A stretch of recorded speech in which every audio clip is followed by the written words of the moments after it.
बिलावल भुट्टो बोल रहे हैं जी हम खून की नदियां बहा देंगे, आपने हमारा पानी बंद कर दिया, तो उनको सबक हमें सिखाना पड़ेगा। एयर स्ट्राइक जैसे हमें वो लेने पड़ेंगे। पाकिस्तान कब्रिस्तान बन जाए और इसीलिए हिंदुस्तान हमारे को ले लो और पाकिस्तान के 4 टुकड़े कर दो मोदी जी।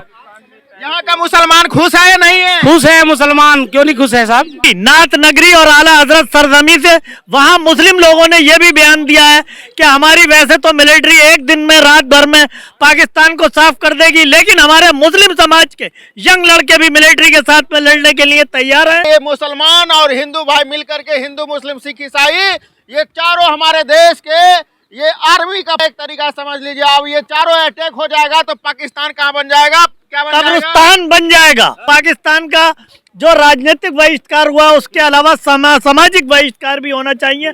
हमारे मुस्लिम भाइयों को उनसे रिश्तेदारी छोड़ देना चाहिए, जो भी अपने यहाँ पे बुलाते हैं या उनसे रिश्तेदारी जोड़े हुए हैं उनको खत्म मरा हुआ समझ लें। पाकिस्तान को सामाजिक बहिष्कार भी किया जाना चाहिए।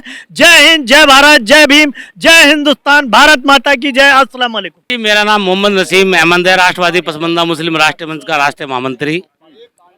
क्यों आप लोग आए हैं जंतर मंतर पे? जंतर मंतर पे हम आए, जो पहलगांव में जो घटना हुई है बड़ी दुखद घटना है, और इसके उसमें हम जो पाकिस्तान ने एक काम किया है वो बहुत ही दुखदायी काम किया उसने। उसको सबक सिखाने के लिए हम माननीय नरेंद्र मोदी जी से मांग करने आए कि उसको सबक सिखाया जाए, ज़्यादा से ज़्यादा उस पर कड़ी कार्रवाई की जाए पाकिस्तान पे। कैसी कार्रवाई कड़ी, कैसी कार्रवाई? भाई उसको जवाब दिया जाए, उसके घर में घुस के मारा जाए। हाँ, उसको बताया जाए कि भाई आपने हमारे साथ ऐसा काम किया तो हम क्या कर सकते हैं, हिंदुस्तान की ताकत क्या है। अपने मुसलमान एकजुट है, भारतीय मुसलमान एकजुट है, आतंकवाद के खिलाफ है सारा मुसलमान। जंतर मंतर पे देश भर का आक्रोश देखने को मिल रहा है। जो आतंकवादी ने कायराना हरकत बार बार हमारे भारत के ऊपर कर रहा है, हमारे भारत के नागरिकों के ऊपर कर रहा है। मैं नदीम इकबाल और पसमंदा मुस्लिम राष्ट्रीय मंच का प्रदेश महामंत्री हूँ। मैं आपको ये बताना चाहूँगा कि आतंकवादी का कोई धर्म नहीं हो सकता। इस्लाम किसी का खून खराबा, किसी को मारने की इजाज़त नहीं देता। इस्लाम क्या, कोई भी धर्म किसी को मारने या खून सबका लाल है। इसीलिए जिन्होंने ये घटना दी है, और ख़ास तौर से कि जैसे कि सुना है कि वो धर्म पूछ करके उन्होंने हत्या की, ये घोर अपराध है। वो मुस्लिम कहने लायक नहीं है और वो सिर्फ आतंकवादी हैं। और हमारी नरेंद्र भाई मोदी जी से और योगी आदित्यनाथ से और अमित शाह जी से मांग है कि जल्द से जल्द जो 5 समझौते करे हैं उस पर विचार किया जाए और पाकिस्तान का जल्द से जल्द जो है पानी बंद कर दिया जाए।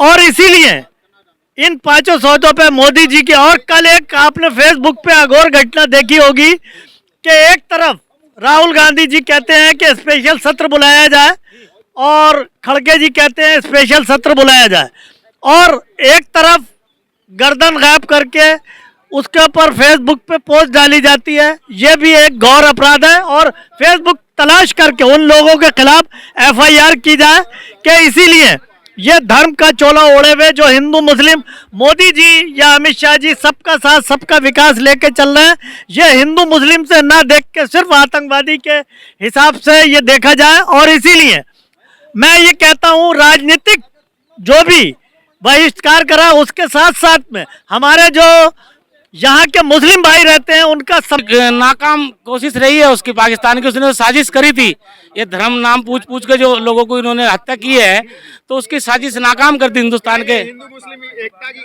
गंगा यमुना तहजीब को तोड़ने का प्रयास किया गया। ये तोड़ने का प्रयास किया था, मगर हिंदुस्तान की गंगा जमुना तहजीब को कोई भी तोड़ नहीं सकता, क्योंकि यहाँ के लोग मजबूत है, हिंदू भी मजबूत है, मुसलमान भी मजबूत है, और सभी आतंकवाद के खिलाफ खड़े हैं, एकजुट हुए हैं। एकजुट कह रहे हैं जैसे कि 5 फैसले भारत सरकार ने लिए हैं, बहुत कड़े फैसले हैं, मगर उससे कुछ नहीं हो तैसा, उससे भी और तगड़ा वाला जवाब हमें चाहिए। हम उसकी मांग करते हैं। आप आतंकवाद मुर्दाबाद की नारे लगा रहे हैं, आप चाह रहे हैं कि पाकिस्तान कब्रिस्तान बन जाए, वहीं पे दफन पाकिस्तान को कब्रिस्तान बना दो, नक्शे से मिटा दो मोदी जी। हम मांग से नक्शे से मिटा दो पाकिस्तान को भारत में दोबारा उसको नक्शे से मिटा दो। उसने इतना गलत काम कर रहा है। किसका पीओके हमारा है, किसका हमारा है, पीओके आपका, पीओके हमारा है। अब देख सकते हैं अब पीओके हमारा रहेगा। अब हमारे देश के जो नागरिक है अब पीओके बता रहे हैं कि अब लेके रहेंगे मोदी जी। अब मोदी जी पीओके छोड़ने वाले नहीं है। आने वाले समय में अब पीओके किसका रहेगा? पीओके हिंदुस्तान का रहेगा। समाजवादी पसमंदा मुस्लिम राष्ट्रीय मंच के कार्यकर्ता सारे गुहार लगा रहे प्रधानमंत्री जी से कि पीओके को लो, वापसी लो, क्योंकि पीओके से आई आवाज, पीओके से आवाज आ रही है कि हिंदुस्तान हमें ले लो। आतंकवाद खत्म करो, आतंकवाद खत्म करो, आतंकवाद खत्म करो, आतंकवाद खत्म करो।